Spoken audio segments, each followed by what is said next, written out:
Ce que les hommes aiment chez les femmes, 3 choses irrésistibles, vous allez découvrir dans cette vidéo. Bonjour à toutes, je suis Fabrice Julien, coach et auteur, expert en séduction depuis 2010. Et donc on va voir 3 choses irrésistibles que les hommes aiment chez les femmes, que les hommes aiment chez les femmes et auxquelles ils ne peuvent pas résister, juste après l'intro. Mais avant de commencer, je vous offre un guide gratuit sur la séduction ainsi qu'une série de conseils gratuits eux aussi par email. Pour les recevoir, si vous êtes intéressé, c'est très simple. Cliquez sur le premier lien dans la description de la vidéo. Si vous êtes motivé, vous le trouverez. Abonnez-vous et activez la cloche parce que si vous ne le faites pas, YouTube ne vous préviendra pas à la sortie des prochaines vidéos et vous allez rater des pépites.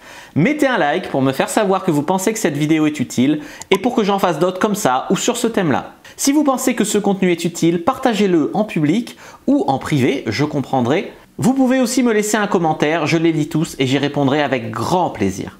La première chose irrésistible que les hommes adorent trouver quand ils rencontrent une femme, c'est une femme qui a son propre univers, qui a son propre monde. C'est-à-dire qu'elle a des copines, elle a des activités en dehors du couple, elle a ses passions, etc. Tout comme lui, il va peut-être vous apprendre des choses, vous faire découvrir des choses, vous présenter ses potes, etc. Vous aussi, vous avez votre univers, vous avez des choses à offrir, vous avez un monde cool auquel il espère pouvoir adhérer plus tard, tu vois. Vous avez des copines cool, il espère des fois pouvoir, vous faites des activités du sport cool, il espère pouvoir en faire avec vous plus tard, il espère, voilà.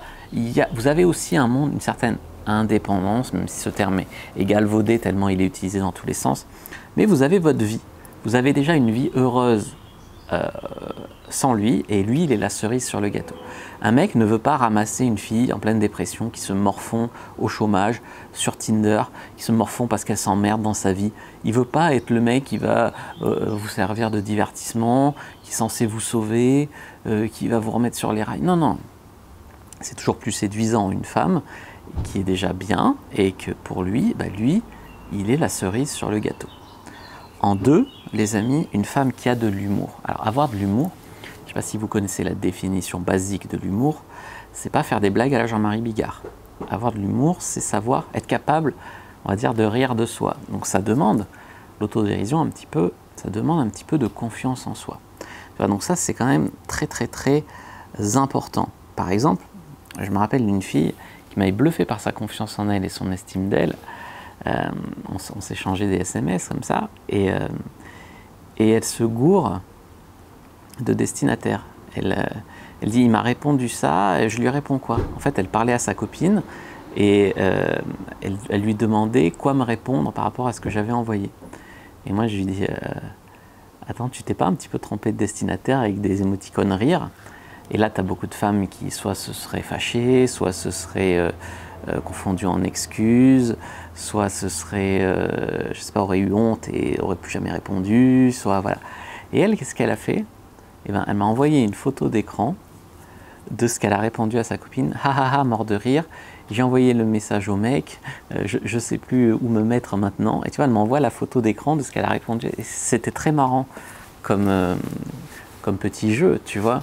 Et elle a eu assez de recul et d'estime d'elle-même pour rire un petit peu de sa bêtise qui était mignonne, tu vois. Donc elle s'était trompée de destinataire par texto, et au lieu d'être embarrassée, de fuir ou de voilà, et ben elle avait mis une dynamique un peu drôle. Pour moi, ça m'avait plu de savoir que tu vois, je lui plaisais, qu'elle parlait avec ses copines, que voilà. Ça a même, je dirais, simplifié la séduction, le fait qu'elle se prenne pas trop au sérieux comme ça. Et en 3, eh bien, troisième chose irrésistible, c'est les hommes, ils veulent pas ne pas pouvoir vous faire confiance. Ils veulent pas que vous soyez pas fiable. Tu vois, ils veulent quelqu'un sur qui ils peuvent compter. Alors, je raconte souvent l'histoire de mon ex-copine à qui je lui ai demandé, je crois, un service dans ma vie. C'était quand je suis parti en voyage à New York, d'aller voir si c'était bien fermé chez moi, parce que je m'étais fait une anxiété de clé. Elle me dit, ouais, ben, j'irai en fin de semaine. Elle était à 10 minutes. Hein. J'irai en fin de semaine, là je suis occupé cette semaine, tu vois, c'était genre je te demande un truc quoi, je sais pas, si tu vas en fin de semaine, j'ai été cambriolé, j'ai besoin de le savoir, tu vois. Enfin c'était ridicule, tu vois, donc vraiment pas fiable, une des raisons aussi pour lesquelles, voilà, ça l'a pas fait aussi, hein, penser un peu beaucoup qu'à sa tête. Donc tu vois, c'était des gens aussi où tu veux savoir que si elle a quelque chose à faire, ou que si tu dois compter sur elle pour quelque chose, ça sera bien fait. Pas besoin de repasser derrière, pas besoin d'être son babysitter. Tu peux lui faire confiance, tu peux compter sur elle. aussi, elle ne te met pas honte en public, c'est-à-dire tu as des filles en public, elles parlent mal aux gens, elles sont d'une arrogance, voilà, donc voilà. Alors si vous avez des problèmes, ça arrive, hein, on a tous besoin d'apprendre, on a tous des défauts, voilà. Je vous conseille de lire le livre « Comment se faire des amis » de Dale Carnegie. Alors le titre est trompeur, hein. C'est pas pour se faire des amis, mais c'est pour devenir une meilleure version de soi-même, savoir mieux communiquer avec les autres, etc. C'est un petit livre de poche qui vaut peut-être 5 € ou 7 €, je vous mettrai un lien dans la description, et qui peut changer des vies. Il peut changer vos vies si vous vous donnez la peine de le prendre. Alors j'ai pas d'action chez Dale Carnegie, hein, je vous mets un lien dans la description, ça coûte 5 €, mais c'est vraiment, je pense que ça peut vous apprendre des trucs et vous faire progresser. Voilà les amis, ce que je voulais vous dire là-dessus, progresser, devenir une meilleure personne. N'hésitez pas à regarder d'autres vidéos qui s'affichent à l'écran pour aller plus loin. Moi je vous dis à bientôt et que le dieu de la séduction soit avec vous les amis.